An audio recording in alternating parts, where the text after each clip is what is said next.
that we depend on to get the work done. And we're missing almost every equipment operator one. That's the opening or the starting position that we have. We're missing half our truck drivers, almost half of our equipment operator twos. We're missing one out of the bridge crew. And operator threes, they're at the top tier. They get better money, but we're still down 4. And this is an area where we generally are promoting people up, and so we're losing people to construction companies, and typically because there's more money in it. So that's 46 of those 66 positions, but that's kind of what we need to highlight today. So we're down 18 out of 46 in that area. Went ahead and pulled in this one. I don't consider these to be our actual competitors, but these are other governmental units around us. Our real competitors are the private construction industry that's going gangbusters and will steal your people in a heartbeat if they get a chance. I don't need to read this to you. You can see that Sedgwick County's EO1s, these are all starting level positions, is by far below everything around us, except for Park City, which is pretty close, but they've got a bonus that's pretty good. That $3,000 bonus is if you have a CDL. So that's just for information. Strategic goal number 1, bridge condition. So this is something we've been tracking for a long time. I want to manage our bridge systems by repairs and reconstruction so that the average sufficiency rating, which is a 100 scale, is 85 or higher. And we want less than 10% of those to be what they call structurally deficient or functionally obsolete. And we're meeting that goal. Roadway condition, preventative maintenance is our biggest thing. And to make that work, we're on about a 6-year cycle. So we want to perform preventative maintenance on at least 17% of our road miles annually. We don't want more than 10% unpaved, and we're trying to, we have a legacy of a lot of cold mix roads. Those are not the ideal situation, and they're harder to maintain, but we want at least 65% of our roads to be permanent pavement, or what you might hear us call hot mix. We do have some concrete, but most of it's hot mix asphalt. Third thing is, we get calls from customers. That's everybody driving out there. They call us, or Spider will call us. Something's been reported by the sheriff's department or whatever.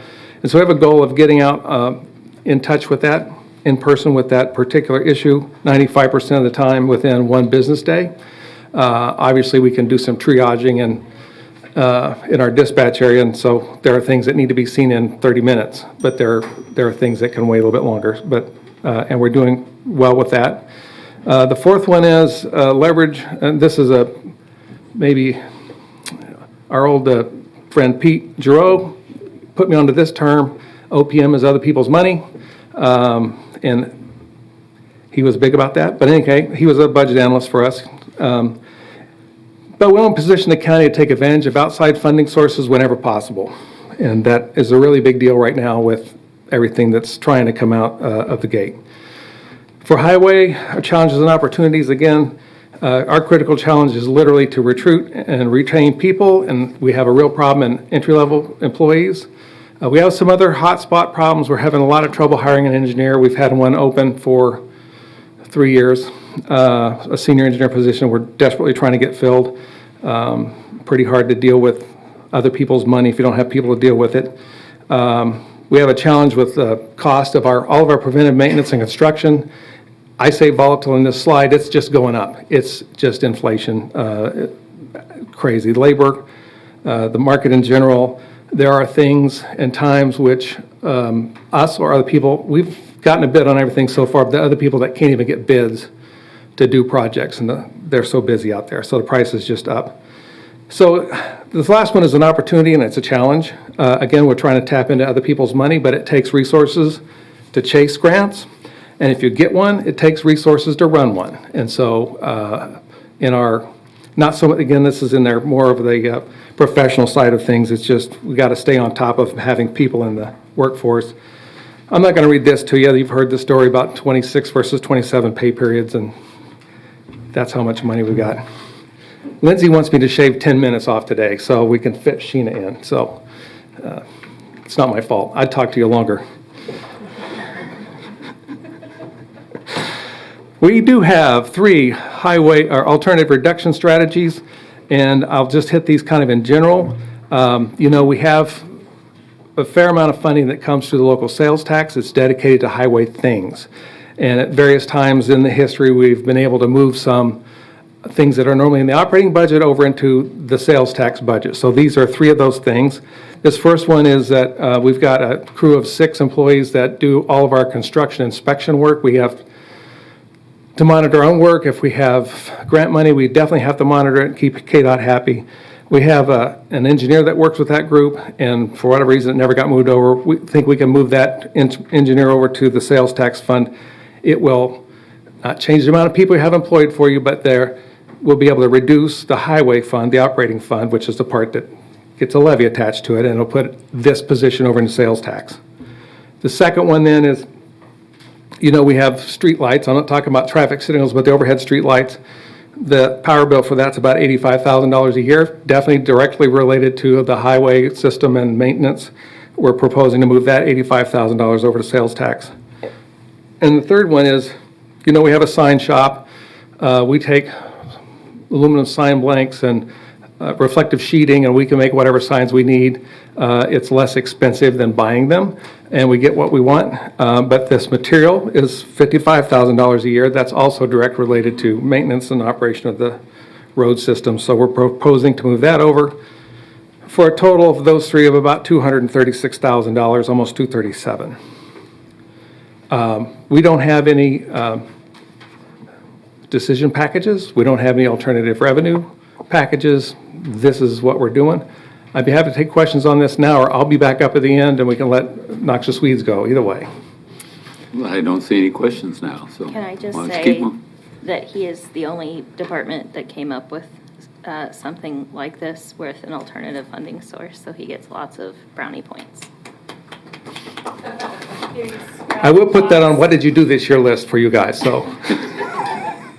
All right, we're going to bring Mark Furry up to talk about Noxious Weeds. Afternoon, Mark. Hello, I'm Mark Furry. I'm the Noxious Weed Director. Just go over our strategic plan real quick. Most of what we do is education, educate the public on what noxious weeds are, why they're important to control them. We also try to help the farmers, especially with voluntary compliance. We'll go out and inspect their property, give them a list of resources that we can help them with, and also different products that we sell that we can help them with. We sell products at a cheaper price than what we actually pay for them, to help them control encourage them to control their own property weeds. So we spend a lot of time in the spring, my whole staff going about and educating and inspecting and also helping the farmers. That's kind of a wrap up of both 1 and 2. The law does say that you have to control the noxious weeds on your property, so if they refuse to, which I've not had anybody actually bold-faced refuse to, I am allowed to go on their property and treat their property and charge them, but luckily I never had to do that, so I try to make sure that our relationship is such that they work with us and we work with them. So the strategic goal number 4 is we have lots of right-of-way property, both for the county and the state. We contract with the state and take care of all the noxious weeds on the state right-of-way. And so we go out twice a year and spray both all the county properties, and we go out, we spend about 2 months just driving KDOT properties and treating them for noxious weeds.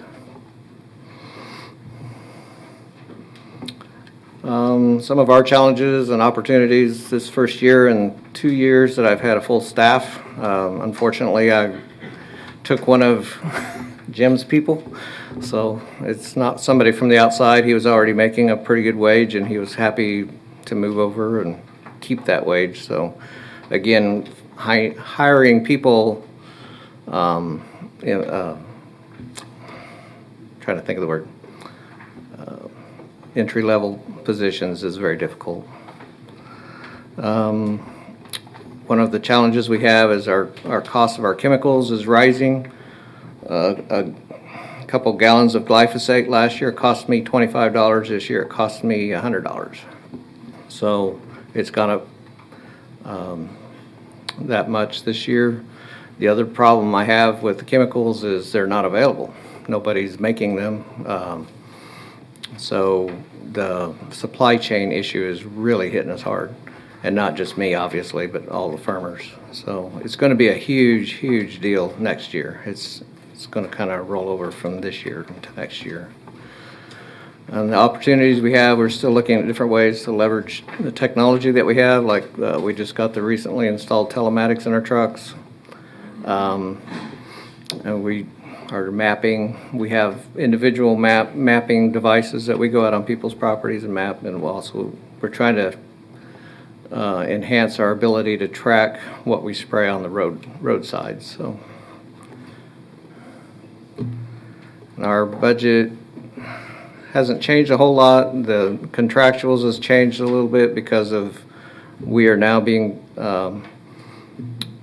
we're now out of the general fund instead of our own Noxious Weeds fund. So the administrative costs of that have changed, and that also in the interfund transfers. That's what those two increases are.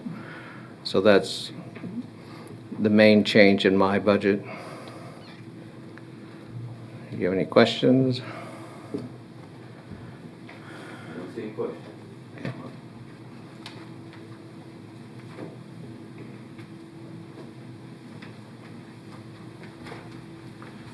Good afternoon, Commissioners. There's three stormwater strategic goals. The first one is infrastructure protection. County protect the road and bridge infrastructure by keeping water courses free from obstructions. We do that largely by, there's over 600 bridges that are in the county, not to mention the hundreds of other bridges that are in the county that are not bridge sized, but they're culvert sized, that are over 25 square foot in cross-sectional area. Those need to be cleaned and taken care of. We get calls on that frequently after rain events, and we get those opened back up if they silt in.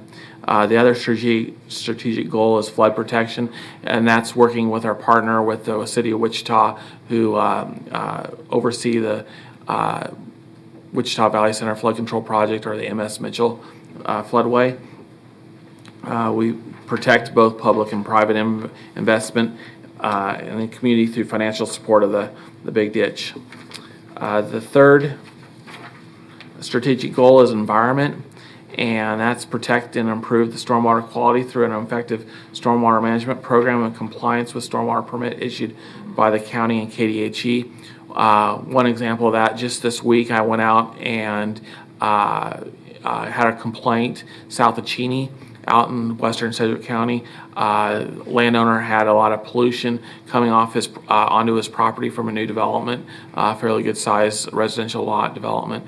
And I went out there and looked at it, and they hadn't put any stormwater BMPs up. They had seeded, but it had washed away with the recent rains that we had last week. And they thought they had about 3 inches of rainfall out there, and a lot of erosion. So we're working with the developer to get that corrected. Some of the challenges and opportunities we have in the next 5 years is just retaining employees.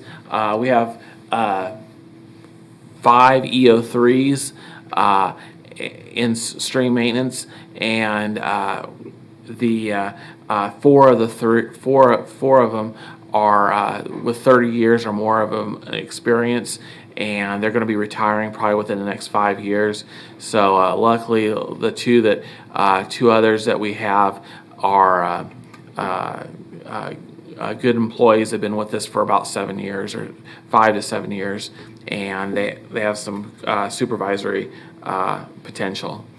The other challenge is just their extensive list of projects. We have about 45. It seems like we always have about 40 to 45 projects that are on our list. As soon as we get about 10 off, we get another rain event, and another 10 get added. So the opportunities that we have is coordinate with the highway crews to increase efficiency and effectiveness. And one of the examples we have with that is cleaning out these structures, especially in western Sedgwick County. We have a lot of bridges out in Commissioner Dennis's district, and we clean out those structures with, and we use the highway crews as dump trucks to haul off trees, volunteer trees that have grown up into the bridges, as well as sediment that have collected around the bridge piers. And then the next is our stormwater budget, and it's not changed very much. Contractuals has increased because of flood control needing to pay for electricity of the pump stations that protect the Wichita Valley Center flood control project. That they had not been charging, the city had not been charging the county for that portion of the electric bill, and so that's increased about 12% of the overall budget. Commodities has decreased slightly, just not needing as much materials. But for the most part, on the interfund transfer of $925,000, the city has not provided the CIP amount for the county, so that'll be forthcoming. But that's a CIP figure that gets put in there, and it'll probably be similar. But if you have any questions, I'd be happy to answer them. Quick question. We applied for a grant with the city of Wichita to help mitigate the damage from the Halloween flood. Have you heard anything from the federal government on where that's at? No, I have not. I expect to hear something middle July or August of this summer. So I anxiously await. I might work with the city of Wichita to just start thinking about just brainstorming a scope of services for that. If we do get awarded something, we have 3 years to use that money. So Sounds good. Commissioner Howell? Thank you, Chairman. Just as a reminder, the source of funding for this is property tax dollars.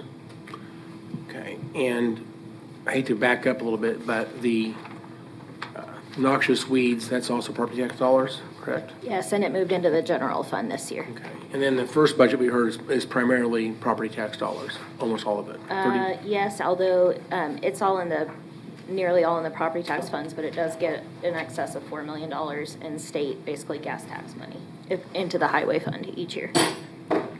So if the highway fund, 4 million from gas tax, The rest from property taxes and other miscellaneous revenues.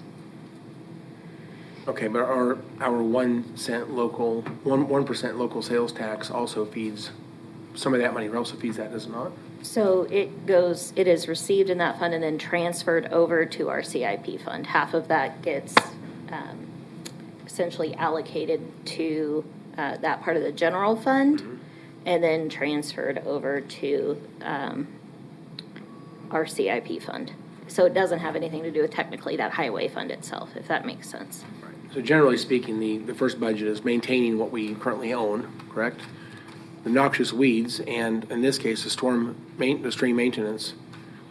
Are these statutorily required? Are these local choices we make? And do other counties do these types of things? I generally do support. Stream maintenance isn't it's a local decision to do that, particularly maintaining Cowskin Creek, Little Arkansas River, Jester Creek, as well as the Ark River, keeping the bridges clean. And Do other counties have similar programs? Do we know? How do we compare to other counties on this? I'm not sure that we know. I would say, go back just a step. The stream maintenance program itself, the statute provides that if you get a petition from 50 property owners on the creek, the county commission can take action to put that on the system. So that was done decades ago on those 4 streams that Scott's mentioned.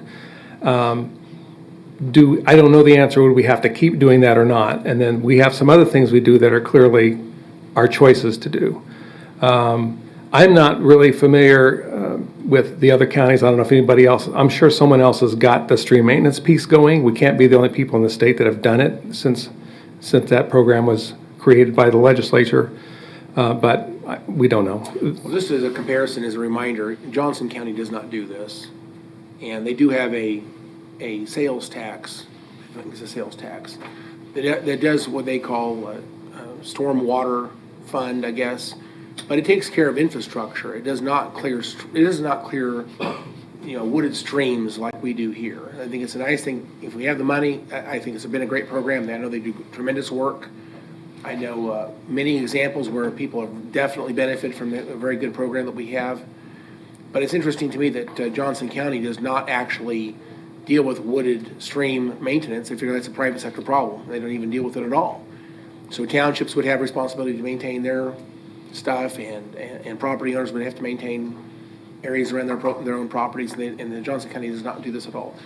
Considering the price tag here, I'm just beginning to wonder whether or not this is something we should continue doing the way we currently do it. I don't like property tax dollars being the source. If there was another source of funding like a sales tax or whatever, I would feel a little bit better about that, but as property tax dollars, especially in this year's budget climate, I don't know if I feel great about that level of funding for this. This is me personally. And then on the noxious weeds, I know that, again, there's lots of, I think, statutes that gives us the authority to do what we do there, but are these things required, or do they make a choice? Why do we, I'll let Mark why do we take do that. I guess? I think state law requires the control of noxious weeds, and Mark, who's highly involved, can explain in more detail. Go for it. There are no more details. It is required by state statute to control noxious weeds on your personal property, on all property, basically, in the state of Kansas. Every county has a noxious weed director. Every county has a fund that is required by law. Can either come out of the general fund that just passed 2 years ago. They revised the law to allow that. Before, it had to be a separate noxious weed fund. So 2 years ago, they changed the law to allow general fund, but it has to be a certain, you have to have an employee, a noxious weed director, by the statute, and they have certain responsibilities, mostly to go out and inspect properties. There's a smaller price tag, so I don't have, as much concern. And again, I know you all do great work. I'm not questioning the value of what's currently being done. I'm just questioning the property tax funded nature of this. I wish there was another source of funding that did this besides property tax, but Okay. the fact that it's property tax is really, and again, we may be doing more that's required. I don't know what, again, if we knew what the minimum requirements were and versus what we currently do, if there's a difference, I guess I'd like to The understand. absolute minimum requirements is you have to have a noxious weed director, and they do have to provide chemicals to the landowners. All right, hey, thank you. Thank you. Commissioner Cruz? Thank you, Chairman. Jim, you just said something that caught my ear. You said stream maintenance, if 50 people have a petition, what was that? Can you repeat that? So in the stream maintenance law, if there's a stream and 50 property owners on the stream petition the county to have it taken into the stream maintenance program, I think it's still optional for the county commission to do it or not do it, but that's the trigger. Then if the county commission, which they have done it 4 times, if the county commission decides they want to take that on, there's a process by which you work with the Division of Water Resources in the Kansas Department of Agriculture to get the thing mapped and record the drawings of where it is we can work. And so that's, seems like kind of a low bar. It's not even like most of our petitions are 50% of the owners and those kind. It's just find 50 property owners. Of course, if there's only 20 on the stream, I guess you probably couldn't do it. But so they are the big Arkansas River, the little Arkansas River, which most of that system is inside of flood control. So I guess back to a point that Commissioner Howe was making, out of this $2 million, half of it's going to flood control. You do it from here, you do it from somewhere else. We're going to have to do that piece. Jester Creek, which is up in your district, up north, was the most recent one that was added, and the cow skin system has also been done. That starts at the South County line and comes up. Some of that probably ends up in flood control, but we've actively done work on that since I've been here, so. And no one has talked to us about adding anything since Jester Creek was done.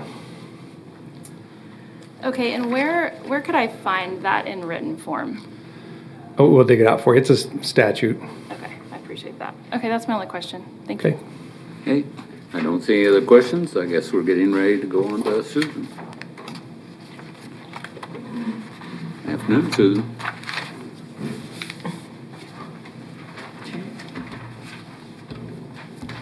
Good morning, Commissioner. Susan Erlenwine with Environmental Resources. One of our main goals is waste minimization through education of the public and through offering them different programs such as specific waste projects like the tire event or the e-waste event, having a household hazardous waste facility, 5 remote collection events for household hazardous waste. And we also try to increase compliance through education, and we have enforcement of the disposal facilities and illegal dumping. The second goal is water quality and quantity. Quantity can go both ways, too much water or too little water. And so we work with Stormwater, with Scott Lindenbach for inspections of where there could be water issues, which is called Outfall Inspections. We do surface water testing per KDHE guidelines. We work with the Conservation District on putting in best management practices to help landowners and reduce runoff of not only water but chemicals, and research and education. And that's also in part of our environmental compliance for the county government, researching projects, whether that's renewable energy projects that the government's been interested in, environmental assessments before the county purchases properties to determine if there are issues, what those are, and how those could be remedied. Consultations with other governments. We work with cities, townships, the state all the time on different projects, and hazard communication training for our employees, and go to the sites and look at chemical use and proper disposal. Our challenges in the future: household hazardous waste has seen a 38% increase in pricing from our contractor. We've had several price increases in the last year. Sorry, hit you with that, Lindsay.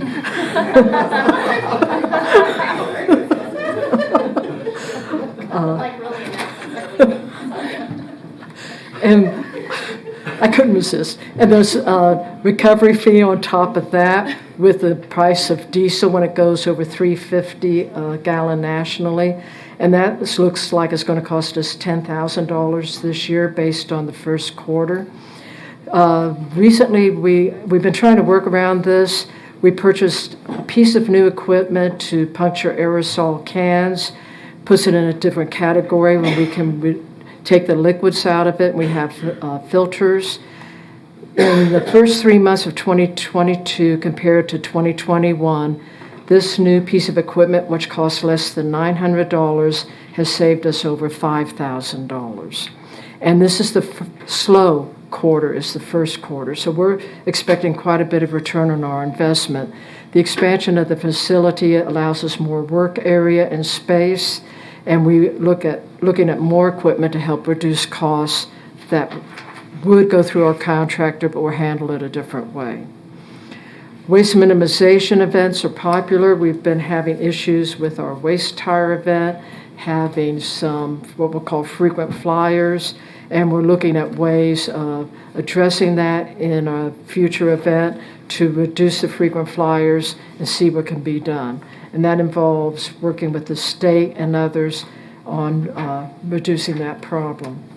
And water quantity and quality issues, groundwater flooding in the southern part of the county. We have a research project going on right now to investigate that and determine where dewatering can work and how expensive it could be, and can we use that water for a lake or something else besides putting it in a river. And currently there are high nitrate levels around and in the city of Andale. When Pretty Prairie faced this problem years ago, they finally ended up having to put in a $2 million water treatment plant per EPA guidance and regulations. So we're trying to keep that from happening in Andale. They can't afford something like that. So again, working with the Conservation District on best management practices to reduce nitrate infiltration into the ground. You can see our request, most of that's contractuals, and of our budget, less than 6% is general fund. Rest of it is the solid waste fee, which is dedicated to these solid waste projects. I'd be happy to answer any questions. I don't see any questions right now. Okay. Thank you. She put up the last slide, which was the money slide, and basically we have flat budgets. And I wasn't going to talk about this one, but this is interesting. Commissioner Lopez has not met David Spears, my predecessor and mentor, but this slide goes back to 2006, and I was thinking about this problem earlier in the week, and I said, you know, David had this slide. It was like Gulliver's Travels and the Lilliputians, and Mata, our admin, she dug this out this morning and made a few changes to it, but I think that I'm just going to leave that there. If you have any questions, I'd be happy to try to answer them. You don't understand it? We're restrained. We have all these restraints on us, and what do we need? We need competitive pay and talent retention.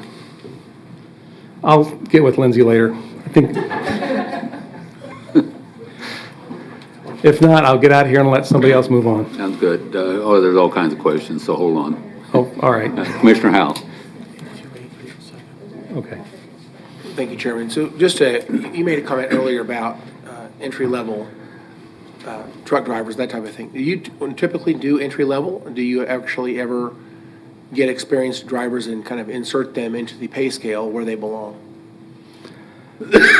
I would say we put them on the highest possible position for which they're qualified, but the way things work here, we don't really have the opportunity in this level to move people up halfway across the pay range based on their prior experience.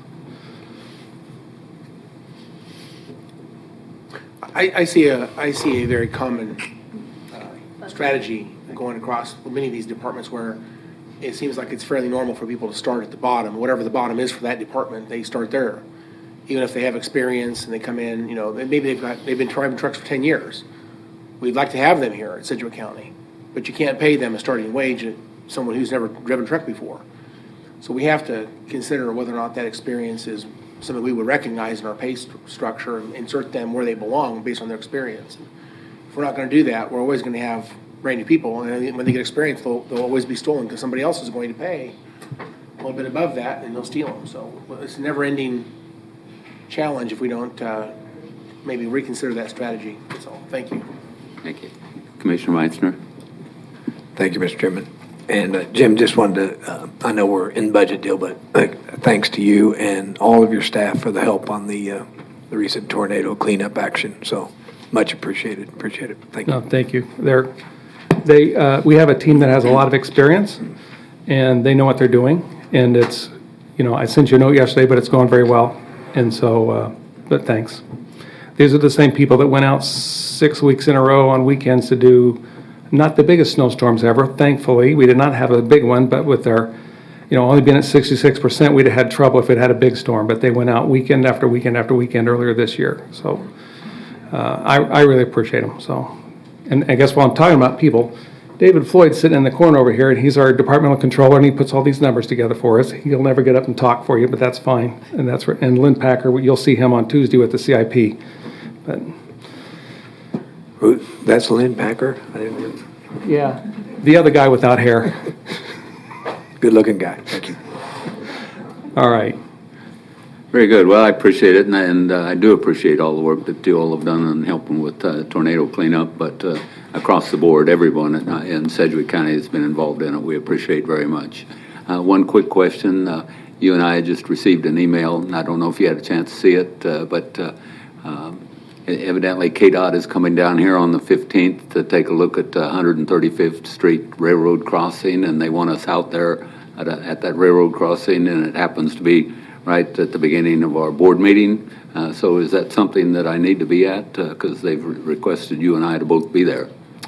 I would say not. It's going to, they'll be doing an inspection. We'll have our engineers there, but I wouldn't cancel or change a meeting for it if I were you. Sounds It might good. be interesting, but it would be, well, probably not. It's traffic stuff, Well, so. they invited Carolyn McGinn also out there, so I want to make sure I support whatever she does to it. Okay, I don't see any other questions. Thank you. All right, thank you. What do you have next, Lorian? Our next presentation will be from our County Clerk, Kelly Arnold, and will be on page 39. Very good. Good afternoon, Kelly. All right. Okay, we got it up already. Good afternoon. Kelly Arnold, Sedgwick County Clerk, and I have Kathy with me. She is my office manager handing out my presentation. I know you guys are on a timeline today, so I'll try to run through this pretty quickly. My first slide is our organizational structure. We have basically 3 departments: tax administration, clerk administration, our real estate, 17 FTEs, and about 5 part-time is what we have. Our strategic plan, so quality public service, develop and maintain a strong qualified staff capable of providing excellent research, follow-up, and resolve any issues related to real estate ownership, reflection in the transfer record. Also is transparency. When I first came into office, one of the things I wanted to do is try to get all these records that we maintain in our office that are on shelves into a database, and then not only that, but a searchable database that individuals can look up information, whether that's coming into our office or, say, online, be able to access to reduce the amount of traffic that comes down to the courthouse, to our office, and phone calls. And so we continue to do a major project on that. Strong partnership. Every day we work with and have relationships with local attorneys, title companies, engineering firms, professional surveyors, who we work with repetitively over every day with, and so we want to make sure we maintain those strong partnerships. Employee retention, and this can be a theme in my presentation as well. Promote from within and cross-train, so we try to cross-train all of our employees to do different positions within the office, even if it's not in the part of the department they work in. We want them cross-trained so we can, give them better skills and be able to hopefully retain them into our office. And then statutory duties. We monitor, implement new legislative changes. This year's deals with revenue neutral rate, homestead law, cereal malt beverage, property tax relief. We have, and that's kind of my next slide, which is in challenges that we have. Every year there's 24 bills in the legislature that touches our office somehow. And they don't all get passed, but a lot of them do. And so we have to stay on top of what is being passed and make sure whatever gets passed is something that we can implement in our office. A lot of times you'll find out that the legislature has good intentions, but doesn't necessarily know the mechanics of how things are done. So we try to work with them to make sure we get a workable bill passed, and then we're able to implement it. And that's part of our challenges we deal with. We're mentioned around 1,000 times in the state statutes of different aspects that are in the county clerk's office. And the next one is ensuring that clerk's records management system maintains stability throughout the challenging employee retention climate. And also, the next one is retaining employees at current pay level. We continue to have our entry level into our office is $13.30 an hour. And there's not many jobs that start off above that. And so we continue to have problems being able to retain staff in our office. A lot of people will come in for 6 months and then boom, find that job that pays $15, $16 an hour and they leave. Or they get cherry picked out of our office by other departments. But we continue to have problems with that and trying to maintain people, because it takes a good 6 months, especially on our real estate side of things, a good 6 months to get somebody trained, at least where we can feel like you can, let them go and do day-to-day business. And so, if we're training somebody for 6 months and then they leave after that, it's obviously takes employees away from their duties to continue to train the next person that we hire. So we continue to have issues with people that leave our office for pay, and trying to keep them and retain them. And then, of course, opportunities. We always look for opportunities within our office that we can do to help improve processes, streamline something, look at new technologies, something that might help our office either function better or do something at a lesser cost. So, all right, and then my budget, I have no special request this year or anything. My base budget for the 2023 request is $1.355 million, and that's really about it. I've got in contractuals $150,000 is that seed money that we use for the R&R letter that we'll send out. The first 2 years, we get reimbursed 100% by the state of Kansas for that letter that we send out, but we kind of got to start with the money first, and then they will pay us back by December 31st. After the second year, each jurisdiction that we send a letter on behalf will combine. You'll have like 3 or 4 jurisdictions on one letter. We'll split that cost to each of those jurisdictions, and they'll repay us by the end of the year too. But we have to have that seed money in, so that's incorporating it. And with that, oh, come on, people. Come on. Twice. All right. Thank you for your listening. I'm sorry, I couldn't resist. We needed some humor. You have new communications people that apparently, we have trust issues now. It sounds like a you problem, not me. Yeah. Shots fired today.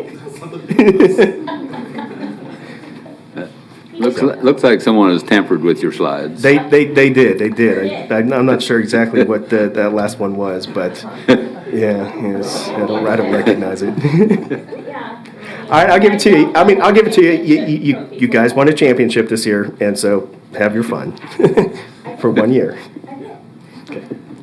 Very good. All right, Kelly, thank you very much, and I don't see any questions. Okay. Appreciate it. All right, thank you. All right, Lorianne, what you got next? Next will be on page 50 for the election commissioner's budget. And I want to thank Angela. She let us swap her around and came in early. So thank you, Angela.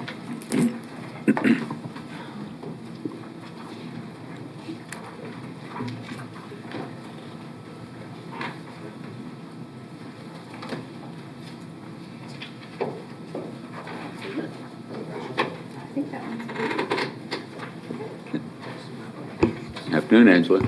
Good afternoon. Angela Cadillo, Election Commissioner for Sedgwick County. Hope everybody's doing well this afternoon.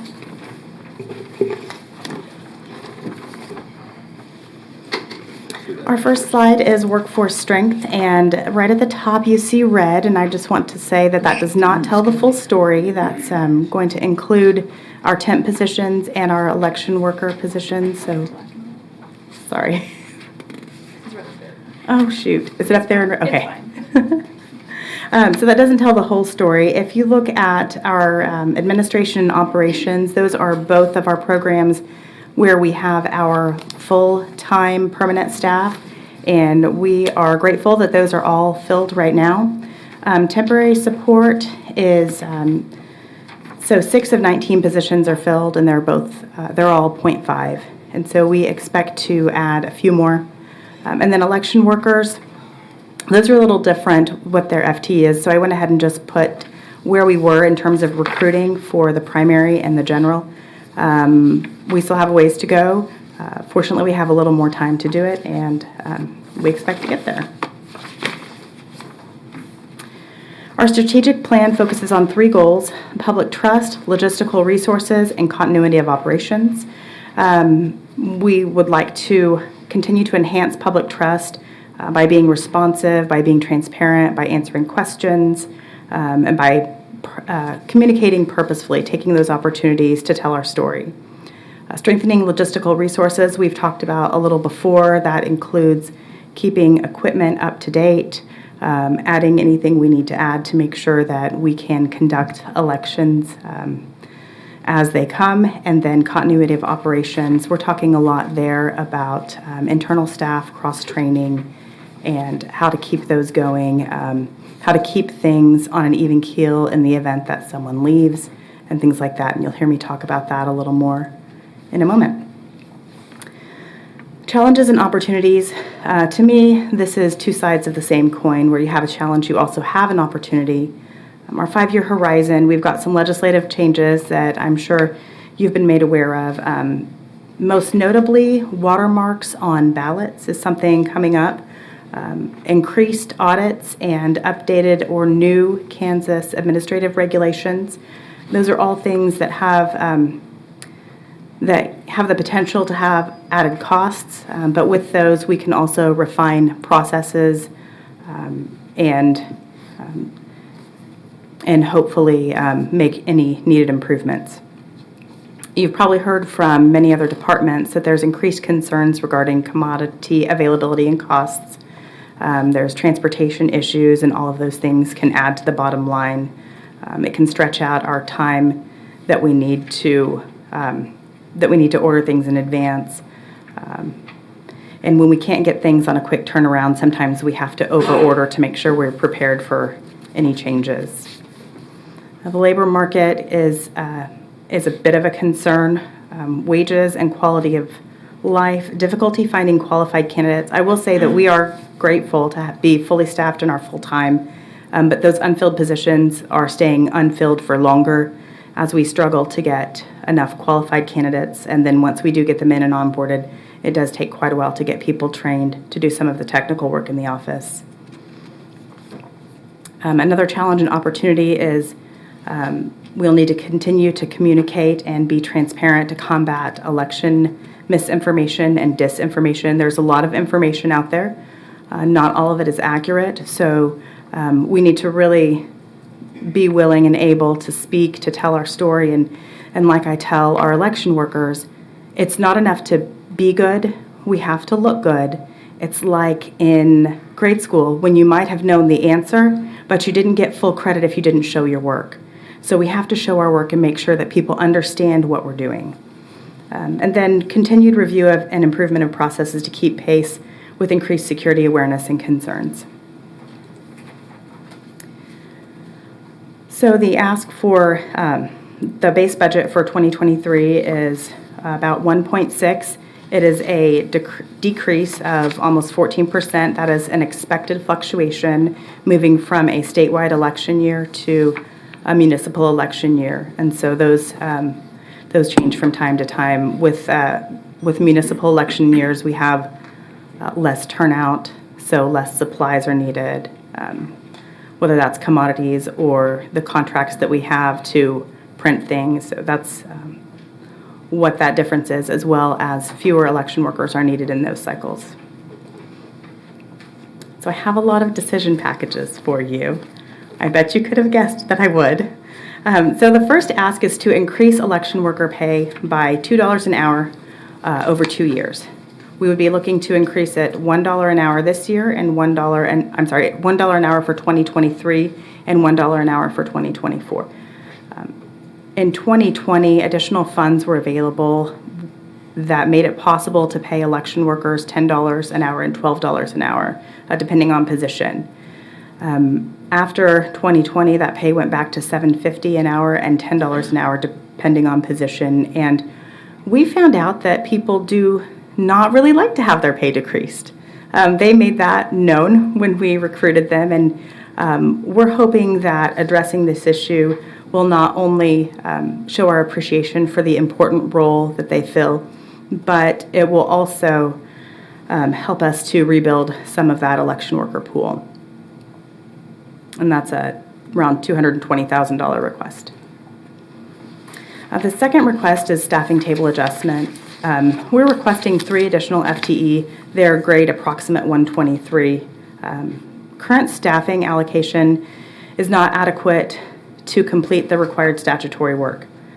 We see a lot of overtime in our office, and it creates a lot of difficulty for our employees.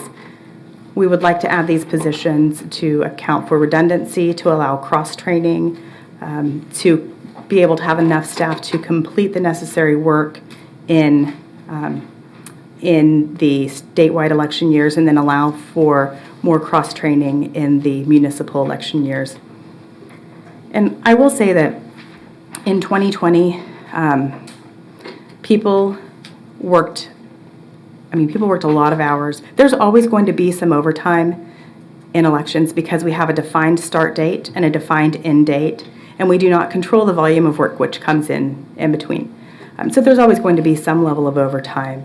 But I can tell you that some staff slept in the office, not for many hours at a time, and not because they wanted to. We had, I've got a number here of the total overtime that we had. And it was 5,092 hours of overtime. That's in addition to 2,024 hours of donated time from other county employees. And that doesn't account for the hours that the management interns worked in the office. And all of that was needed just to get the job done. So no extras, no cross-training.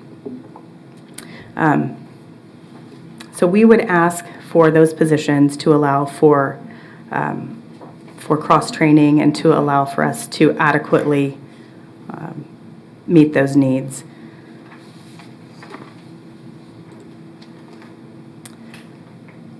The third decision package is programming support. As we talked about current staffing levels, right now we don't have the ability to cross-train. Instead of asking for a fourth FTE to add an additional programming position, what I propose is a 4-year cycle of having on-site programming support with us for the primary and general elections. That would take us through a 4-year cycle. Each election type has different nuances, but that would be $20,000 annually, and we would have that expert on-site with us programming. We have their support in the event that we had any issues. We can learn from them. We can have multiple staff learn from them, but it still allows us to retain local control and program the election here, including ballot creation and all of those functions. Decision package 4 is licensing and maintenance for equipment acquired in 2020. There was some additional equipment acquired towards the end of 2020, and the licensing and maintenance was never added to the budget. I know they asked for it in for 2022, but it was not approved. It is right around $19,000 annually, and we would like to have that added to our budget so that we can pay that bill. And then decision package 5 is 55 ballot on demand printers. These are the poll prints. We've talked about these a little before. It is a large request. It's $225,000 with ongoing maintenance at $12,375 a year. This will allow voters to have a ballot printed on site at the polling place. We think this is a good option, whether or not we move to a vote anywhere model. And the reason it's a good option is because it allows us not to pre-print a bunch of ballots. When we're talking about watermark, ballot stock with watermarks, it's going to be important not to waste that. We imagine that that's going to be potentially more cost, will maybe take longer to get, and once we have that supply, it will possibly not be as easy to replenish. So pre-printed ballots would not need to go out to the polling sites this way. That will also simplify our chain of custody procedures. Election workers, supervising judges won't have to worry about transporting them, checking them in, signing affidavits. It will just be blank ballot stock where a ballot is not printed until a person checks in and requests it. And so that's a big grand total for decision packages, a little under $700,000. And that's my presentation. Commissioner Howell. Thank you, Mr. Chairman, and a couple of questions. So is the watermark requirement, is that for mail ballots only, or is that for poll site, like electronic ballot marking machines? Is that for them as well? I am not positive on that. That is something that I believe is in discussion, and so depending on how the law was written, if it gives the Secretary of State's office ability to establish procedures for that, if it does, it may not include those, but I don't have a definite answer on that yet.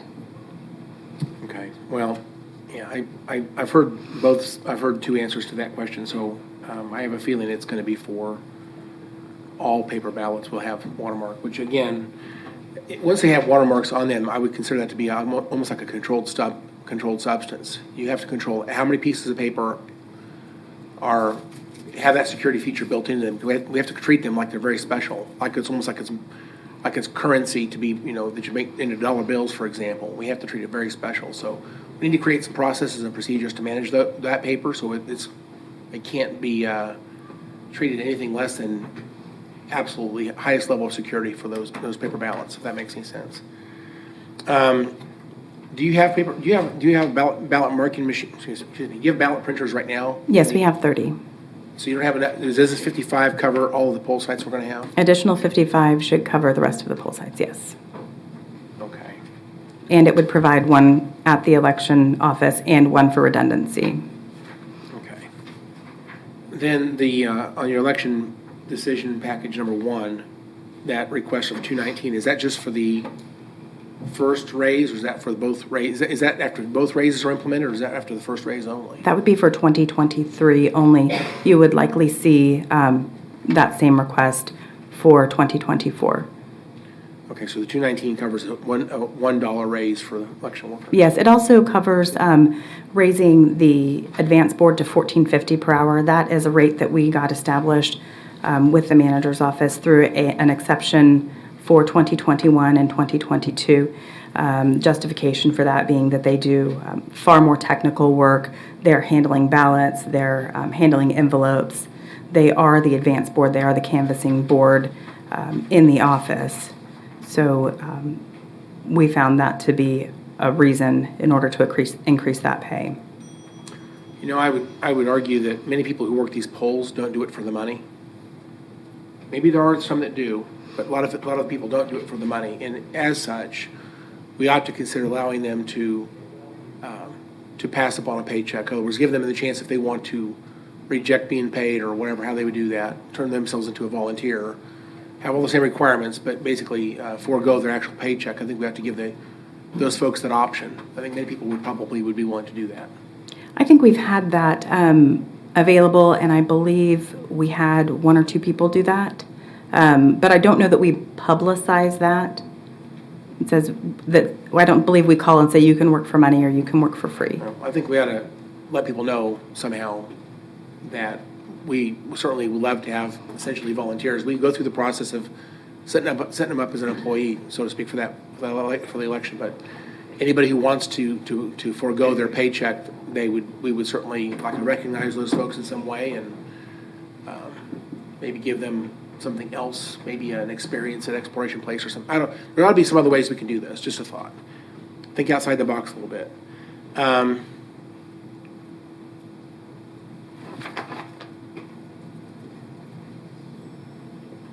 You mentioned overtime hours. Was that for 2020 election hours? Well, we're talking about a budget for 2023. Okay. Correct. All right. And we had a different number on our sheet. That's why I was wondering. Okay.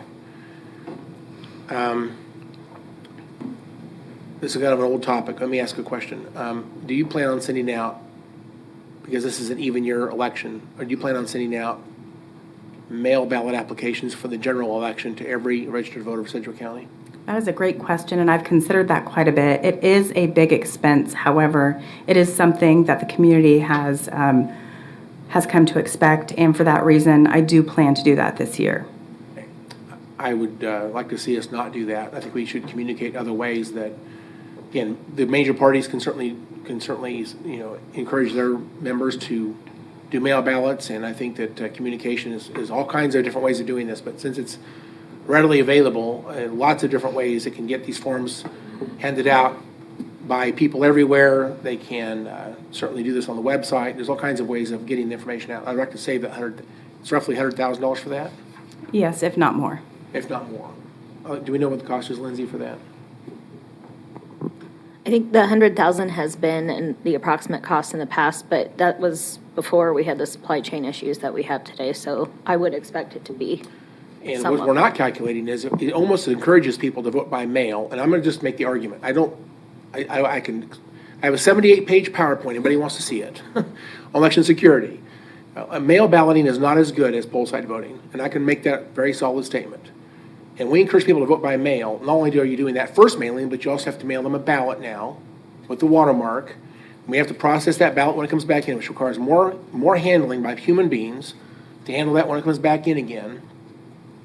And then there's problems with those ballots. I mean, they have to go through canvassing process. A lot more of them go through canvassing because there's mistakes made on the way that people fill out the paperwork. And so the reality is the down cost is actually much higher than just the postage and printing of mailing out that application. I think the total cost is a lot higher.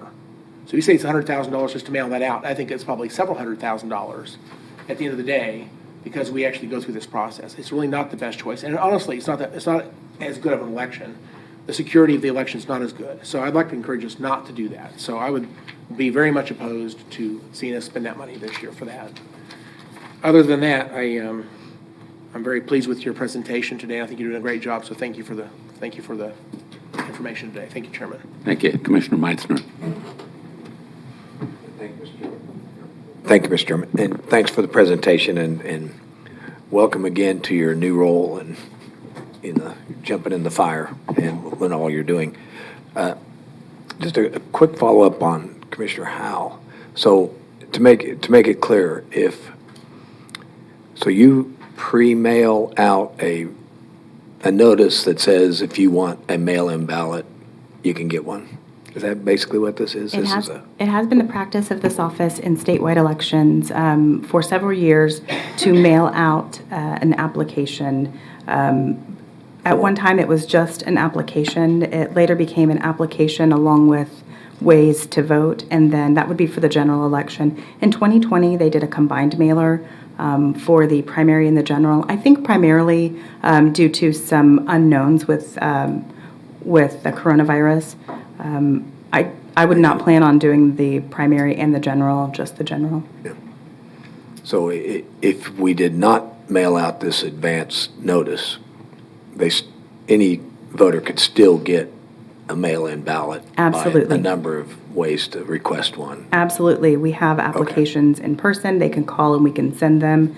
We have applications available online, and then there are other ways. I believe the Secretary of State's office has an option, and there's KS votes. Okay. Well, not making a decision now, but I think that's worth another look if you need to save money because of your decision packages request. But it is a lot of money, and it's not statutorily required, is it? That is correct. It is not statutorily required. I will say that it has been the practice of this office, and I am open to doing things differently. However, I think that when we do that for our voters, we need to do it in a measured approach so that they're not blindsided and the rug is not pulled out from under them. I do believe that people have come to expect it. So if we decide to do something different in the future, if I make that decision, I will want to take a measured approach to it. Okay. Then my second of two questions is, I see your decision packages. I understand number one, which is increase hourly. So of packages 2, 3, 4, and 5, how many of those, or which ones of those are, I'm going to go back to statutorily required, or would take a statutory required part of your operation and make it as efficient to help bring it up to speed for statutorily required? So most of the things we do in the office are required statutorily or in support of that. So I think that later discussion, maybe additional staff would help us to meet our statutory requirements. We're going to meet them. We're going to do it. As far as staffing, it's how many are we going to lose in the process? Okay. All right. Is that helpful? A little bit. And maybe we can talk further about that. Sure. Okay. So thank you. All right. Thank you, Chairman. Thank you. Commissioner Cruz. Thank you, Chairman. Thank you today. Thank you for being here today. I had a couple of questions outside of the money to mail out a notification. Is it your opinion that mail-in ballots are safe? It is my opinion that mail-in ballots are safe. Okay. And then what we do mail out, what exactly does it encompass? Is it a postcard? What do we mail out exactly? So it's a flyer, and it's going to be a couple of pages, and it will fold and it'll go out about this size, and somebody will open it and they'll get information on one side, and then they'll open it up and it'll have an application on the other side. And depending on what vendor we use, they could tear it off and send it in, or it may be a full thing that they just fold back and send in. But it will have the application for an advance ballot. It will also have other ways to vote. It will include the dates for early in-person voting and the locations. So again, at the beginning of this, I said, outside of the money that it takes to mail that exact piece, would you be willing to get us a couple of different options that are cheaper, that might encourage people to go online, to register at ksvotes.org, so that we're still letting constituents know and letting the public know exactly what we're trying to tell them in that piece in a different way that's cheaper? I can take a look at a postcard. I know that it would be possible to do a postcard that has the application on it. That would probably have to come back in an envelope. It is also possible to do a postcard that gives the options. We can send it with a QR code and the website. Of course, not everybody has access to internet, at which point they could call in and ask for us to mail it to them, which we would do. But I can take a look at that. Okay. Well, I'll just make myself clear. I think it's important to stick with what's worked and what we've done historically in this instance when it comes to voting. I think if our public has come to expect that level of service, I think that we should do what we can because this is the right of all citizens, and we should make sure that they have the ability to do that in the manner that they've done it in the past. So I want to make myself clear about that. And then I think the other insinuation around the security and safety of our elections is irresponsible, because we do have a safe and secure election. And as our election commissioner has stated, I think it's important that we don't put out a narrative that's different than that. So thank you for allowing me to speak. Thank you. Commissioner Howell. I really have to respond to that. Thank you for the chance to speak a second time. I have been personally invested in this discussion and doing research and developing data for many, many months. And my position has been, we have a good election in Kansas. We are not Georgia, Arizona, Pennsylvania, other states that have had some anomalies that have been very concerning to many people. We are not those states. We have great election laws in Kansas. We have a great system in Kansas.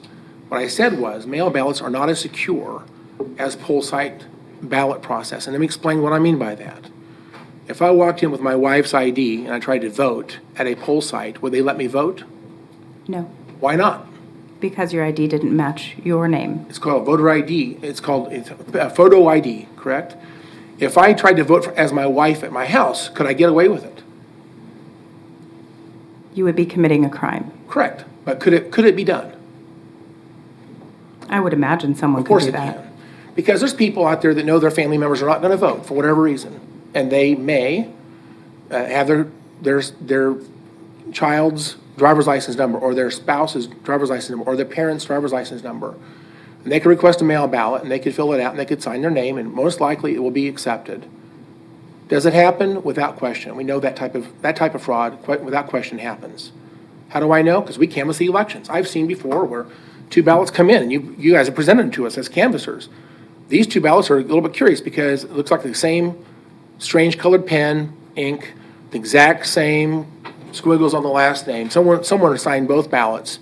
What do you do? And we have to figure out what to do in that case. But that has happened. So to say it doesn't ever happen is impossible. That's not true. It does happen. A nursing home type, we know there's concerns about nursing homes where people go in there and maybe help people vote a little bit too much, okay? At the end of the day, does that type of fraud happen? Probably so. But if you go into a poll site and try to vote, that's really not going to happen. Now, there are some states that have things set up, such as a notary required when you sign your name requesting a mail ballot or returning a mail ballot back in. Those are very clunky processes, but that would actually get it back to the same level of security as a voter ID at a poll site. Now, we're not doing that in Kansas. So are they the same? No, they're not. Now, having said that, we have great elections in Kansas. I don't think anybody's hacked into our system. No one's printing ballots in their basement. No one's putting these in ballot boxes and being counted without being discovered. That's not happening. Those are the accusations against Kansas, which are completely false. And I'll stand up and say we have great systems, but do we have it? Is it just as good? No. Having said that, our mail ballot system, sometimes the ballots end up getting delivered late. We've seen that. People wanted to vote, and they put their ballot in the mail system and got to us late, and their ballot was not accepted or counted. Sometimes they get misdelivered. People expect to get a ballot in the mail, and it doesn't get delivered for some reason. Some parts of the state, those ballots, that process, those items in the mail have to leave the state of Kansas and come back into the state of Kansas. Terrible idea. There's all kinds of reasons why mail balloting is also extremely expensive. It's a much more manual a lot of human hands have to touch that process. It's not as good. And so for us to say it's as good, I think is misleading. It is a great system. It's not as good. And I don't think I don't think any election has been stolen because of our mail ballots process. But having said that, we don't have to spend this much money to do it to have a great election. And again, let me also say, I had a guy the other day said, well, my son or daughter lives out of state and they got 4 or 5 ballot applications. Actually, they said ballots.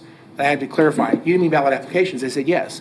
And that's the reality is we get lots of ballot applications in the mail, not just one from you. At the end of the day, we don't have to do this. Other people are doing it. I know you're anxious to go on, Chairman. Thank you. Thank you. I appreciate it. I don't see any other questions. Remember, we do have a 3:30 deadline today. So thank you very much, Angela. Appreciate it. Thank you. All right, Lorianne, what you got next for us? Okay, next we'll be going to page 592 for Culture and Recreation. And we're starting off with Tim Kaufman.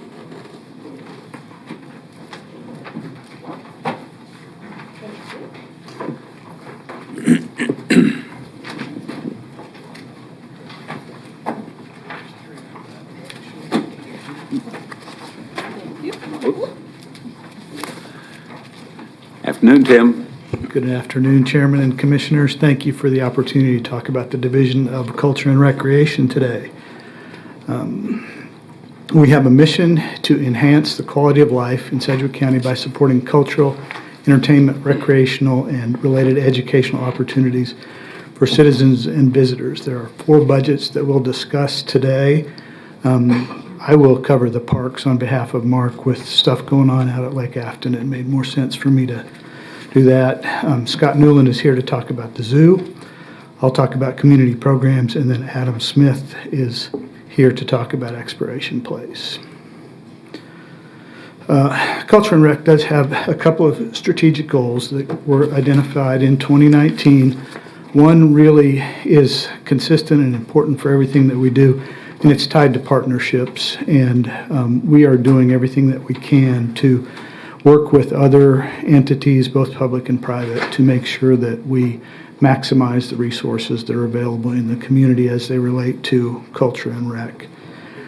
The other strategic goal, and again, this is a few years old now, may not be the right goal any longer. There are a number of different organizations that may be able to take on this task. As we did the strategic planning, we met with the community, and one of the things that they talked about was the need for a universal calendar of events that covered all different entities in the community.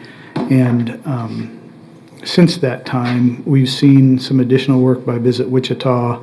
It may be more appropriate with local media partners. Things have changed pretty dramatically, so this may not be the right goal for the division anymore. We'll work on that over the coming year.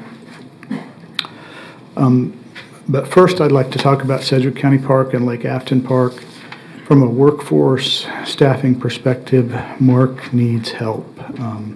He is short across the board, and that manifests itself in a number of different ways, primarily with deferred maintenance, but his jobs start at less than $13 an hour, and so the pool is not very deep when we post vacancies, and sometimes we identify candidates that may have challenges in passing some of our background checks and that sort of thing. So we're really struggling in that regard. The strategic plan that Mark operates has 4 different goals. First goal is about making sure that we have recreational areas and spaces that are attractive and offer outdoor recreation, fishing, boating, camping, all of those different things that you see in that first goal statement. The second goal, strategic goal, is tied around revenue generation, and Mark has a store that he operates, and he continues to manage his store inventory and the offerings that he has to try and maximize his revenue in that site. We offer space for lease. You'll see that in the next goal. We want to make sure that there's space available for organizations to do walks and runs and all sorts of different activities, and so that we've got good quality shelters that are available for families to rent for family reunions, holiday celebrations, birthday parties, that sort of thing. And then that fourth goal is to, again, maintain parks and the grounds and the facilities in a way that's attractive to people who want to spend time out there. That is a real struggle for Mark right now, primarily because of his workforce issues.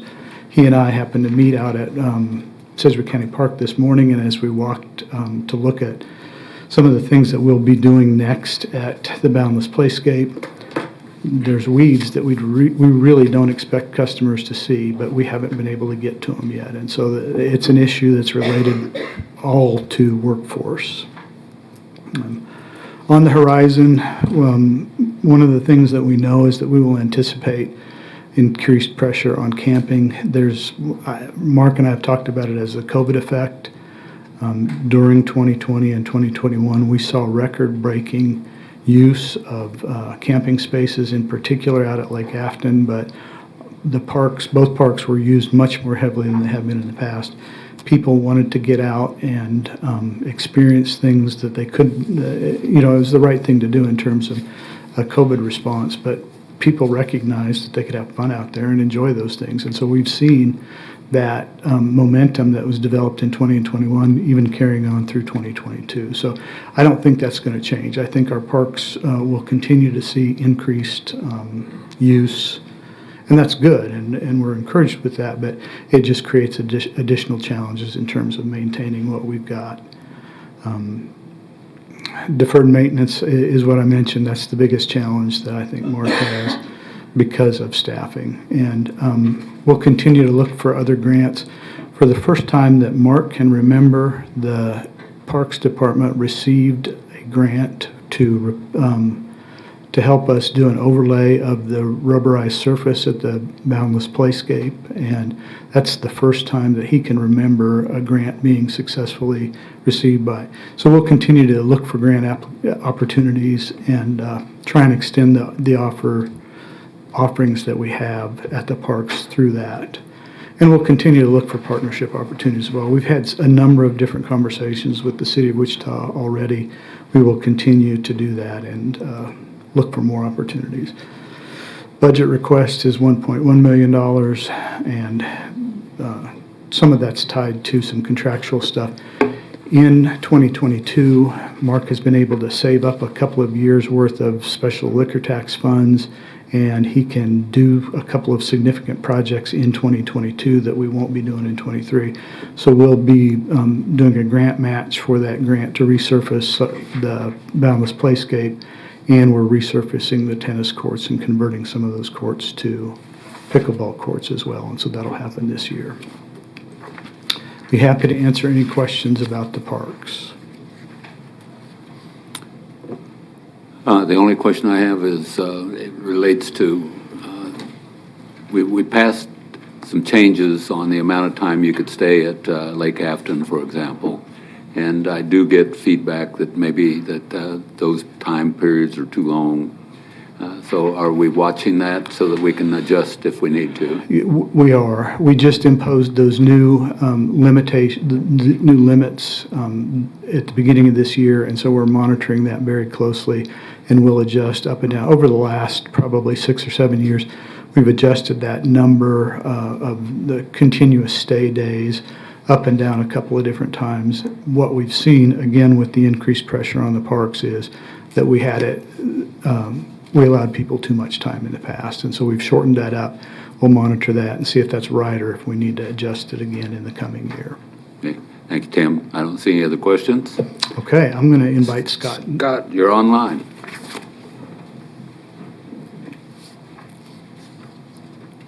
Welcome, and again, congratulations. Thank you. Good afternoon, Commissioners.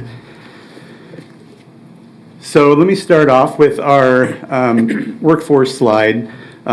Just a couple of things I wanted to point out as I started to build this slide. We are a public-private partnership, as everyone knows. I began just by kind of including the county side of our workforce, but I liked this kind of method so much, I put the society in there as well, so you can kind of see as a whole what the organization looks like. So everything on the red, to the left of the red line are the society positions, and everything to the right are the county positions, which is kind of what we're talking about here this afternoon. You can see for the most part of our slide, we're in the green. Most of our animal divisions, it is not difficult for us to fill those positions. The zookeeping field is very, very competitive. We also have a relationship with Friends University locally that provides lots of good quality candidates every year. So when we do have vacancies in our animal care staff, those are usually filled very, very quickly. Where we tend to struggle and have really struggled over the last few years is in our maintenance, horticulture, and janitorial divisions. When I prepared this slide, horticulture was in the green. Since Monday, we've actually had a couple of vacancies pop up, so that slide is actually yellow as of today. And the primary driver for that really is compensation. For our maintenance team, we need skilled people to maintain our exhibits and to maintain our facilities, and a lot of times we're not able to compensate them as such. So that's one of the reasons we do have kind of a high turnover rate in that area, and it also takes us a longer time to fill those positions. You'll see we've got 8 of 9 filled right now in maintenance. That 8th position has been open for over 60 days. And we usually average 60 to 100 days of vacancy in our maintenance department. So that has some compounding factors that I'll talk about later on. So for our strategic goals, number one, we want to always provide the best possible care we can for our animals in our care. Really, that is looking at all of our industry standards and guidelines and trying to exceed those standards at any time. We really are looking to demonstrate and interpret how we care for our animals at the zoo more to our public, better telling our story, better getting that conservation message out. And all of this is kind of wrapped up in our first goal here. We are inspected by AZA every 5 years. COVID granted us an additional year to that 5-year cycle. So our next AZA accreditation inspection is in 2025. Our second goal deals with community reach. We strive every year to meet or exceed that projected attendance goal that we set for ourselves. We are looking at several ways that we're trying to strengthen our cultural ties here within the county. We had an amazing Cinco de Mayo event a couple weeks ago. After a couple-year absence, we had over 9,000 guests at the zoo on Sunday, and it was quite the party.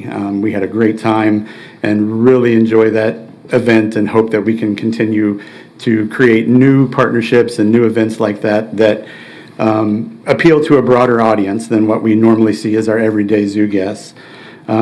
We sponsored and started our Asian Lantern Festival last year, which will be returning again in 23. For 22. So again, another partnership that we saw demographics come to that event that we don't typically see at the zoo. So we want to continue to strengthen these programs and connect to a broader audience here at the zoo. The last thing that we are starting to look at is investigate ways that we can make the zoo more accessible. There are some programs around the country in various states where if people apply or qualify for state assistance, they can show those credentials at the zoo and potentially get discounts or different type of admission levels. So that is something else we're looking at to kind of increase that community reach. And third goal, much like the park, we are looking at trying to generate as much additional revenue as we can. And what we mean by that is we know that our zoo has grown a lot in the last 15 years. And there are parts of our zoo that need some TLC, and we're going to have to come up with different ways to kind of get those funds. The other positive thing that kind of comes out of this revenue generation is we want to keep the price of our admission as reasonable as possible. All of you are experiencing, our inflation currently, and prices continue to go up. We are trying to raise as much additional new revenue that we haven't historically raised at the zoo to try to offset some of those pressures, keep that access affordable to most people. And things like Stingray Cove, the Asian Lantern Festival, our upcoming Martha Buford Safari Express, those are all new revenue sources that we haven't historically had at the zoo. So right now we are in the process of creating a plan for that additional revenue and how we're going to invest that back in the facility and invest it in ways to create a better guest experience. Some of the challenges that we do have coming up, as I mentioned before, standards of animal care are always changing, always improving, and that's a really good thing. But in order to meet those standards that AZA does hold us to and that we hold ourselves to, we have fallen behind in the number of keeper staff that we have. As we look at better ways to provide care for our collection and better ways to improve animal welfare, that all comes with some labor costs, and we need to have a few more keepers on staff so that we can meet those goals appropriately. This was brought up in our 2018 strategic master plan that the zoo shared with the commission, and also these have been noticed by AZA in our last 2 accreditation inspections. So we're hoping that we can try to increase our animal care staff over the next few years. Compensation, as I mentioned, in horticulture and maintenance departments is definitely a hurdle for us to find quality candidates. Turnover is high in these areas, and that kind of has an additive effect to our deferred maintenance. The longer we have those positions open, the further we get behind on our work order system. And so that is one of the things that makes filling those positions not only more important, but it does put additional pressure on the staff that we have that are trying to kind of fill in those vacancies. And then capital improvement will also continue to be a challenge. The zoo is expanded, as I said before, and maintaining those facilities really does stretch our resources and personnel. Problem tends to get exacerbated by our turnover in maintenance. Several of our facilities that were original to the zoo initial construction are nearing their end of their operational lifespan. So we're going to have to really take an inward look and look at some of those buildings like the Velt and the Coke buildings, because the current state of those buildings really don't meet the standards of animal care and welfare that we want to have for our animals. So our budget request for this year is down just by about 2.5%. I believe that has to do with the pay periods being shorter for 23. We do have one decision package that we wanted to present today, and that is the addition of one zookeeper. Zookeeper addition that does align with those outcomes that we presented in our 2018 strategic master plan, and that request is a total of $63,611. And that is the only decision package that we are presenting today. Are there any questions? I don't see any questions right now, Scott. I guess I'd just like to make one statement. We have 2 jewels in Sedgwick County, and that's Sedgwick County Zoo and Exploration Place. And we have tremendous leadership at both of those organizations. They are both fairly expensive, and we're having tremendous pressure on our budget for 2023. But on the other hand, One of the pressures that we have here in Sedgwick County is we're experiencing very low unemployment, and we see across the board that we're trying to attract people to Sedgwick County every single day. One of the major meeting groups that I go to deal with workforce and how that we're going to attract and retain people here in Sedgwick County. Without quality of life programs that are provided by things like Exploration Place and the zoo, we're not going to be able to continue to attract those young people to stay in Sedgwick County or to come to Sedgwick County to work. So I know that it is a very expensive process for us, but it's one that I support. So, thank you. Thank you all.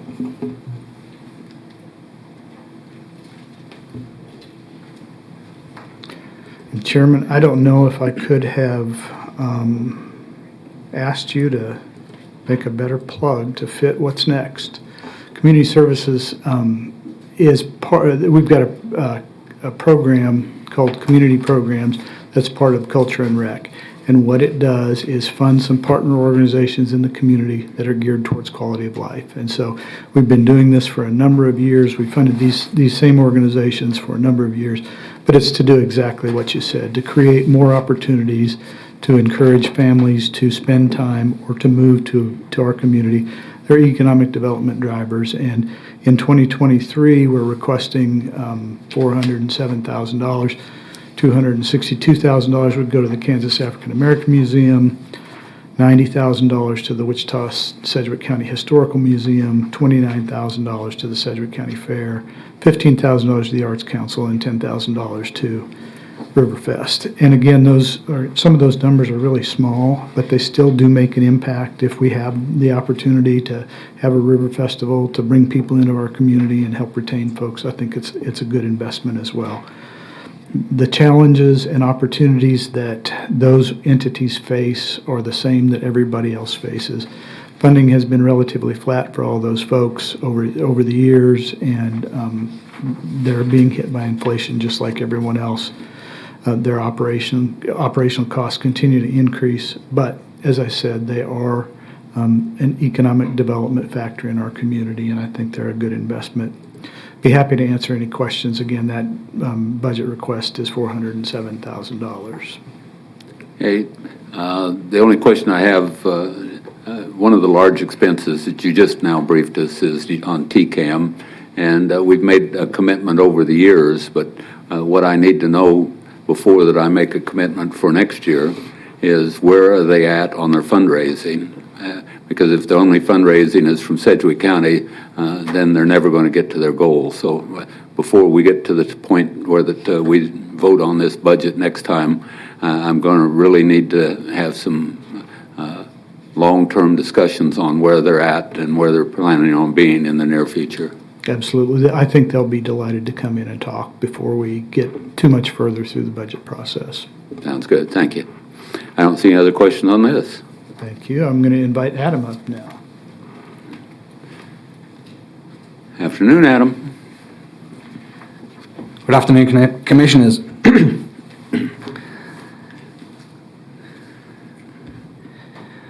Okay, as I think you know, I'm the only Exploration Place employee that works for the county. Everyone else works for the 501c3. But I did put the overview of the whole organization on the slide, so you can sort of compare how we're doing to some of the other presentations you've seen. I think in common with a lot of other nonprofits and other parts of the community, the most pressure we've got is on some of the positions that have hourly rates. We're never going to be the best paying organization at Exploration Place, and we're in a phase where there's sometimes better offers are available in other organizations, and we've definitely sort of felt that at different times through the year. But it's not a crisis, because I've also got an amazing staff and people that are deeply committed to our mission, and we'll get through this. I did put volunteer programs on the slide, though, just to put a little flag on that. I feel like one of the things that's not had as much attention through all the disruption of COVID is the effect that it's had on volunteerism in the community. certainly from our perspective, and I know other colleagues in the museum field have had similar experiences, that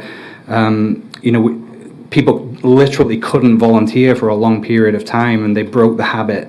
And we're definitely in a rebuilding phase there to get our volunteer numbers, which for an organization like ours are always a big part of what it takes to make it all happen. We're in a rebuilding phase there for sure. Missionary Services, I'm not going to read the slide. I'll just give a little bit of sort of commentary to what you can read. I'm really happy with how visitation is coming back. 2021 was ended up being better than I thought it was going to be at the beginning of the year. And this calendar year, we're doing really well. We've had a great spring and and the early summer's looking great. We've got a brand new exhibit, some great programs for the rest of the year. I'm actually quite optimistic that when we get to the end of 2022, we'll be right back at 2019 levels, and if not, even a little bit higher. And I also would like to say how proud I am actually of how the organization in the last couple of years has really been stepping up to bringing underserved populations into Exploration Place. The different dimensions of how we do that. The last couple of months we have been absolutely swamped, and I love it, with school kids coming every day, and a lot of them are coming for free. 42 Title I schools have had a free field trip to Exploration Place this spring. And that's funded by the generosity of our donors and your support as a commission. We're awarding 200 free scholarships to Exploration Place camps this summer, again for those that most need in the community. And in the upcoming year, we're going to join a program called Museums for All. This has been going for 2 or 3 years as a national campaign to encourage museums to offer free or reduced admission to anyone that presents their EBT card if they're part of the SNAP program. So we're going to join that this year, and again, that's part of our commitment to allowing and encouraging broader access to Exploration Place. The board, which Commissioner Lopez is a valued member of, thank you, is approved a strategic plan last summer for Exploration Place, and there are 4 main planks to that plan. The first, at some point, maybe in the next 6 months, I would love to come back and give you a deeper briefing on this. Actually, we Exploration Place, historically for our first 22 years, mainly what we've done has been focused on what we do inside the buildings there. Over the next 5 years, I think the most important development we're going to do is actually what we do on the 20 acres outside Exploration Place. And we've got some exciting announcements that are going to come up even in the next month or two about how that's all moving forward. But in summary, we intend to develop a world-class destination playscape that will bring people through our community from far and wide. And the second strategic plan goal is to continue the great progress our organization's made over the last decade in terms of education outreach, and building on what we learned during the pandemic about the power of distance learning technology to expand our reach in an affordable way. There are things that we want to do in terms of the buildings and the facilities and programming. As I mentioned, we're growing our commitment to diversity and make sure that every segment of the population is represented at Exploration Place. And the fourth goal is to strengthen organizational capacity. And there's lots of different dimensions of that, including what was discussed with the zoo, increasing revenue streams, improving our use of information technology, and so on. Key challenges and opportunities over the next 5 years. The first two are sort of typical for Exploration Place. My job, we're always going to be scrapping to keep our heads above water economically, and I think there's particular pressure at this time to keep our staff strong in terms of being competitive in that landscape. Culture change is a more particular one that I feel faces me right now. I'm just coming up on 3 years in the job here, and like most of the low-hanging fruit for me has been picked. And as I kind of prepare for the next phase of development and growth at Exploration Place, I'm dealing with sort of cultural attributes of the organization. It's really important to me that we set the highest possible quality standard. And quality takes a daily grind to, if you're at this standard and you want to be here, it's not just magic, doesn't just magically happen because I say I want it to happen. We've got to work at that. So that's the kind of challenge I'm working on right now. But we've got some great opportunities. I'm very excited about what we can do with the riverfront location of Exploration Place. We've got a new education committee that's working on a new education strategy for the organization. I feel if we deliver unique and compelling experiences, you'll very rarely go wrong with that. I'm going to give a little plug for the drone light show that we're doing on June 4th and 5th. First time it's ever been done in Wichita. We'll have 200 drones performing an amazing display in the sky above the keeper. And that's when we talk about unique and compelling experiences. I must admit, it's been really inspiring to me the massive sort of wave of support we've had for doing that. Within 24 hours of announcing it last week, the one Facebook post we've made had been seen by 250,000 people, and that's excited people. So keep doing things like that, and you know, there's some great opportunities locked up in it, and also with technology as well. I feel we're in a bit of a catch-up as far as technology goes. I'll tell you this, again, relative to that drone show, in the last 7 days, we've sold more tickets online than probably in the first 20 years of Exploration Place put together. And that's because we've worked really hard through the pandemic on changing our IT systems so we can actually do that. And the budget request is pretty familiar to you. I don't think it's substantially changed for the last 4 or 5 years. What you see there is essentially the cost of me and the contractual relationship with Exploration Place. I'm happy to take any questions. Well, thank you, Adam. I appreciate it. We've got several questions. Commissioner Cruz. Thank you, Chairman. Adam, the one question I have would be, do you collect demographic information of who visits? Yeah, we do. So out of the entire county, can we see a map of kind of who visits your location? Yeah, we collect zip codes from everyone that comes to Exploration Place, so if you want a heat map of who is coming from where, we can absolutely give you that, not just in Wichita, but actually across the entire nation. Yeah, I'd love to see that. That's my question. When I mentioned that we're trying to reach out into underrepresented areas, I have literally looked at that heat map, and you know, 67214 has the lowest income of any zip code in the whole of Kansas. It's the zip code that I live in. Right, and we are very consciously trying to organize our programming to sort of even out that map a little bit, particularly with the education outreach. We're doing 3 camps this year where for some people it's hard even to get their kids to Exploration Place. So with Wichita Public Libraries, we're doing 3 camps where we're going to the library, and we very carefully chose those zip codes because we know those are the people that maybe have the most trouble getting to Exploration Place. Sure, thank you. Thank you. Commissioner Lopez. Thank you. Well, thank you, Adam, for everything that you do at Exploration Place. Like Chairman Dennis said, we are very, very fortunate to have you and Scott leading some of these 2 organizations that bring so much to our county and to our region. I know that I've asked earlier to do an economic impact study between both Exploration Place and the zoo, just to see really what you guys are bringing to the table as far as that goes. And so I'm really looking forward to see the outcome of that when it's finished.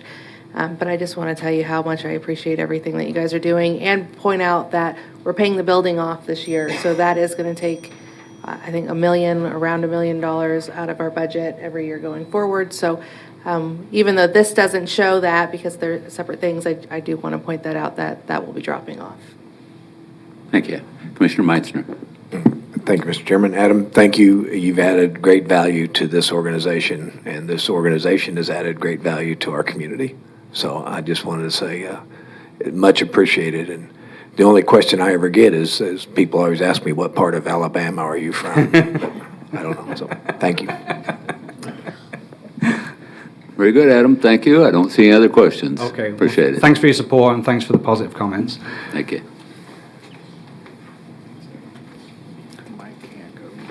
Okay, Commissioners, one or two more slides here. The division summary, $10.9 million is the budget request for 2022 or 2023, and we have one decision package. I will point out that's intentional. We collectively, both in Human Services and Culture and Rec, recognize the importance of compensation for our staff and how that's going to make or break our ability to continue to deliver the quality services that we do. And so we deliberately didn't ask for a lot of decision packages this year because we want to allow the opportunity for you to fund staffing as much as we can. So I'd be happy to answer any questions. Thank you. Commissioner Cruz? Thank you, Chairman. Just one question.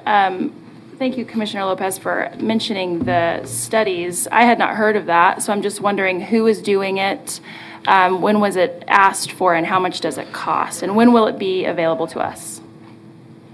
I don't disagree with it. I'm just saying this is the 1st I've heard of it, so I'd like to try and take those questions in order if I can remember them. We asked for it this probably last fall. The WSU Center for Economic Development and Business Research is going to be doing the economic impact study. They do that across a range of different industries, and they're going to do that for us. They will be, I hope, completed sometime this summer. I just had communication with them earlier today on the progress that they're making. And we are using some of the WSU mill levy funds, and I think I'm going to have to send you an email about the cost because I don't have it off the top of my head right now, but I will get that to you. Okay, well, I look forward to seeing those numbers. I don't have any problem with it. I'm just curious to see what those numbers pan out to be. Thanks. Sure. Thank you. Well, Tim, I don't see any other questions for you today. Okay, thank you. Appreciate it. Mr. Manager, unless Mike can talk faster than Scott did yesterday, I don't see that he's going to be on. Impossible for Elpers, Chairman. It's not going to happen. He can't talk that fast. Sheena's probably the quicker of the two, but I think it's not fair to her either. I think we just try to continue to insert them in as we go through the next week or so, and we'll get them. Very good. Do any commissioners have anything else, any other questions over any of the discussion today? Okay, can you give us a preview? Yes, we'll be back on Tuesday morning. We'll have finance, CIP, and a compensation discussion. Woohoo. Somebody in the audience is excited. All right, thank you, everyone. Have a great weekend. We'll see everyone on Monday. And I will be sending you a note soon to get your lunch orders for next week.